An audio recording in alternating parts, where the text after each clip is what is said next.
started scrolling through Instagram and found this article right here that we just can't get past and not say anything.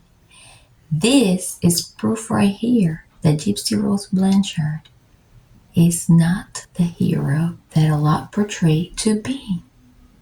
Let's go over it. Very simple. Simple, elementary knowledge.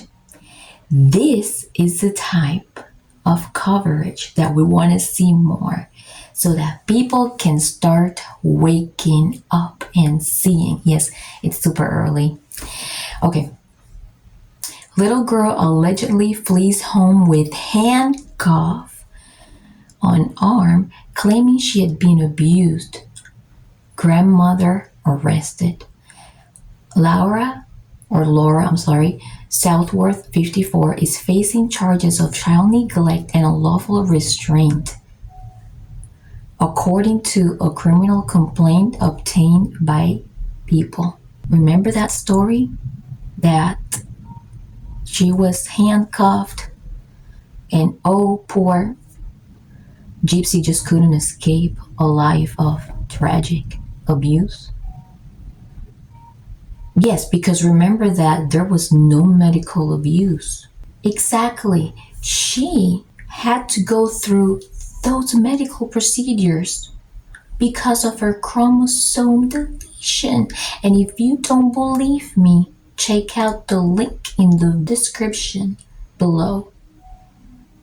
I made a deep dive on that chromosome deletion. Basically, the only scam was the cancer, the free house, the free trips. Oh. A West Virginia grandmother was arrested after she allegedly handcuffed her daughter, who escaped the home and went to a neighbor's home for help. Laura Southworth, 54, is facing charges of child neglect and unlawful restraint, according to a criminal complaint by People. Charleston police officers were called to the neighbor's home around 9 a.m. on Monday, September 23rd, in reference to a neighbor's child showing up at their house saying she was abused and that she had a handcuff on her arm, per the complaint. Are you going to say that this child was lying? No, this child did what they had to do to be able to get out of an abusive household. Period. End of story. What did Gypsy Rose Blanchard do? She started dating men online, getting wigs and costumes, planning for 2 years to plan the unaliving of her mother. Is that who you call a hero? Let's keep reading. According to the complaint, the child was able to slip the handcuff off of her right wrist, but was unable to slip the one off her left wrist. Do you think that a child could make this up?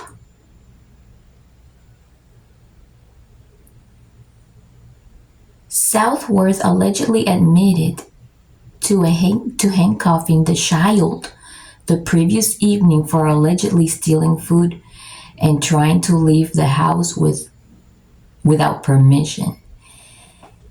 Again, Southworth allegedly admitted to handcuffing the child the previous evening. Admitted.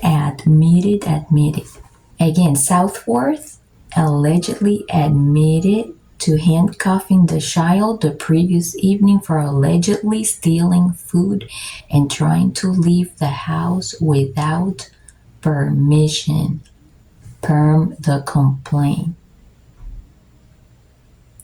This means victim was handcuffed for approximately 13 hours, and it should be noted that the handcuff that was on her wrist was very tight, and eventually officers were able to remove the handcuff according to complaint. So you think that a child could have made this up? To handcuff herself so tightly? I don't think so. Police described the home as extremely messy, with multiple items covering the floor throughout the house, according to the complaint.